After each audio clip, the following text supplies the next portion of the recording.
Mari kita baca berita ini. Puji MBG, Menteri Desa, selama ini penduduk desa itu jarang setiap minggu bisa makan telur, daging, ayam, dan sebagainya. Apakah kalian sebagai warga desa setuju dengan pernyataan ini atau terlalu berlebihan pernyataan seorang Mendes ini? Silakan komentar teman-teman. Kan maling lagi. Nih, maling MBG kali ini namanya Lalu Muhammad Iwan. Seorang brigjen aktif loh. Modus malingnya nih rada canggih nih, pakai trik manipulatif. Jadi bukan uang tunai yang dia langsung colong, tapi melalui ompreng MBG. Jadi ceritanya mitra SPPG ini kalau mau beli ompreng harus lewat suatu perusahaan yang didirikan oleh Lalu Muhammad ini nih. Disitulah dia main harga. Nah, inilah ciri khas dari banyaknya pejabat kita yang mencari celah ambil keuntungan dari APBN. APBN tuh isinya duit lu, dicolong tuh sama pejabat. Kasian banget padahal MBG ini program yang sangat mulia, tapi kendalanya ngapa banyak banget dah.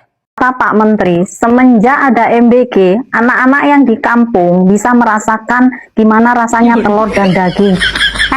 Nyeneh, ya, tak bilangin, Pak, jangankan telur, daging aja nggak usah beli kalau di kampung. Nih, tak tunjukin. Pasukan daging ini Pak nih, tinggal nangkep. Noh, banyak. Banyak. Halo warga semua, akhir-akhir ini kita dihadapkan dengan sejumlah persoalan penting. Tentu persoalan tersebut memiliki dampak terhadap kehidupan kita. Mulai dari BBM yang naik, kemudian terkait dengan dugaan tindak pidana korupsi yang dilakukan oleh Kepala BGN bersama dengan wakil-wakilnya. Ada juga revisi terhadap sejumlah undang-undang yang dinilai tidak melibatkan publik dalam proses perubahannya.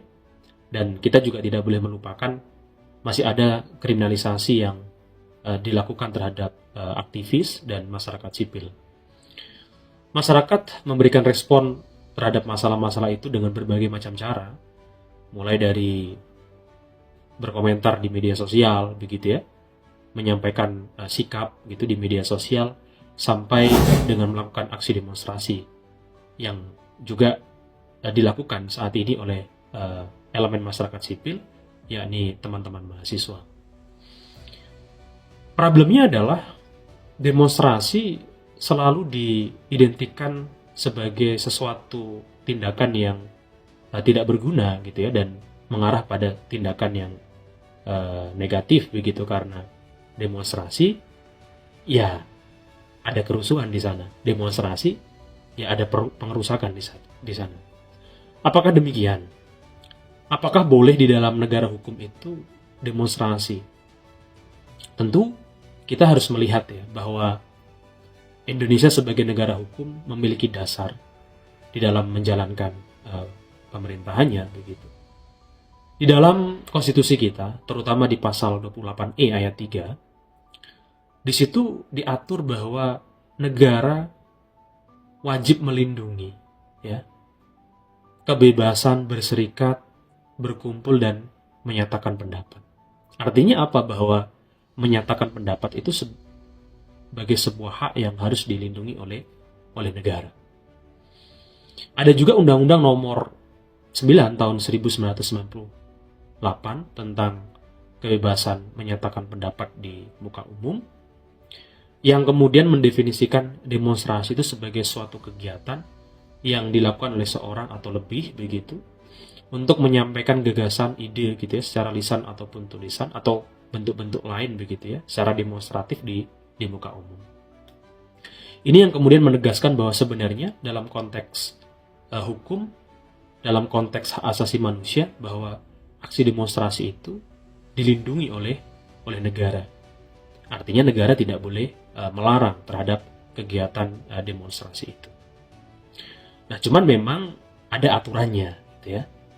Kalau kita mengacu pada Undang-Undang 9 tahun 1998 itu, ada mekanisme ketika seseorang itu atau kelompok orang itu akan melakukan aksi demonstrasi.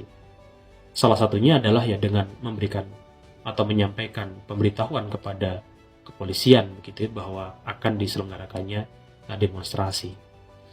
dengan waktu 3 hari gitu ya sebelum kegiatan itu atau kegiatan demonstrasi itu dilakukan.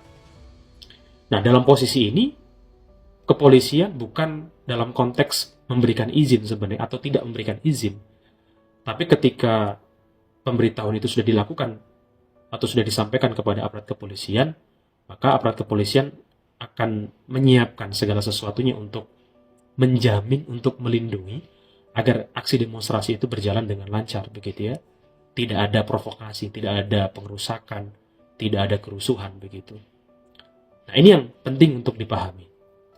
Nah, bahwa aksi demonstrasi itu adalah satu bentuk ya, bukan satu-satunya, tapi satu bentuk ketika memang cara-cara yang lain ini sudah tidak bisa dilakukan atau sudah tidak mungkin lagi dilakukan, begitu. Maka pilihan aksi demonstrasi itu menjadi pilihan yang sangat rasional sekali, begitu. Jadi menjadi penting bagi kita semuanya bahwa aksi demonstrasi ya bukan sesuatu yang negatif sebenarnya.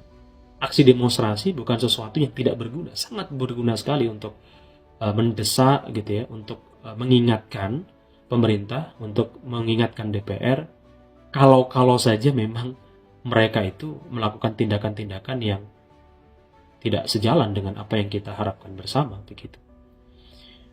Oleh karena itu, maka kita semuanya patut ya menghormati segala hal yang dilakukan oleh masyarakat atau oleh elemen-elemen masyarakat yang kemudian melakukan aksi demonstrasi sebagai satu ekspresi gitu ya, menyatakan pendapat, menyatakan gagasan kepada publik, begitu. Dan ini tentu punya dimensi pendidikan politik, begitu ya, kepada masyarakat. Tetapi yang perlu diperhatikan adalah bahwa aksi demonstrasi itu juga tidak boleh kemudian dilakukan dengan cara melanggar hak atau melanggar ketertiban umum, begitu. Kita jadikan aksi demonstrasi itu sebagai satu medium gitu ya, satu sarana untuk kita menyampaikan kritik, menyampaikan saran kepada pemerintah, kepada DPR, kepada negara, begitu ya. Dan itu merupakan wujud kecintaan kita kepada negara, dan kita tentu semuanya ingin negara kita ini menjadi negara yang betul-betul mampu menjalankan tugasnya dan segera untuk mencapai tujuan dari negara itu, yakni mencapai kesejahteraan umum itu. Itu ulasan sedikit ya, singkat berkaitan dengan bagaimana sebenarnya aksi demonstrasi. Silahkan tinggalkan komentar. Kita berjumpa di konten yang lainnya. Terima kasih banyak. MBG libur, harga kebutuhan pokok kembali normal. Katanya MBG bisa bikin ekonomi tumbuh. Katanya MBG bisa bikin ekonomi bergerak. Makanya pikir pakai endasmu. Ekonomi circle konco-konco lu kali yang tumbuh. MBG di stop sementara pada libur sekolah, dampaknya sangat berpengaruh. Harga sayuran, telur, daging ayam turun semua. Pedagang sayur bilang, biasanya dia belanja kulakan sayur rebutan sama dapur MBG. Produsen sayur juga peternak lebih memilih jual ke dapur MBG supaya langsung sold out. Nggak ribet jual-jualin ke tukang sayur. Pedagang sayur yang akhirnya beli mahal karena stok sedikit, jadi ikutan naikin harga ke emak-emak di pasar. Makanya MBG harus di stop, minimal supaya beban ekonomi rumah tangga berkurang. Juga mamang-mamang sayur ikutan happy karena jualin barangnya ke emak-emak bestinya jadi lebih murah. Kalau MBG kan cuma untuk anak sekolah yang sekali makan aja. Itu juga kalau anaknya mau sama menunya yang kadang-kadang dimasak asal-asalan. Waktu pulang tetap aja harus makan lagi. Sembako pada turun, emak-emak pada belanja semua ya. Jadi banyak-banyak karena apa? MBG itu libur, jadi semua sembako itu murah sekarang ya. Karena MBG turun harga semua. Ayam dari yang 45.000 jadi 25.000 ya. Jadi sekarang seperti bawang, telur itu semua turun. Karena apa? MBG diliburkan karena tutup sekolah. Jadi sembako semua ini pada murah. Jadi emak-emak nggak pusing lagi memikirkan sembako yang mahal.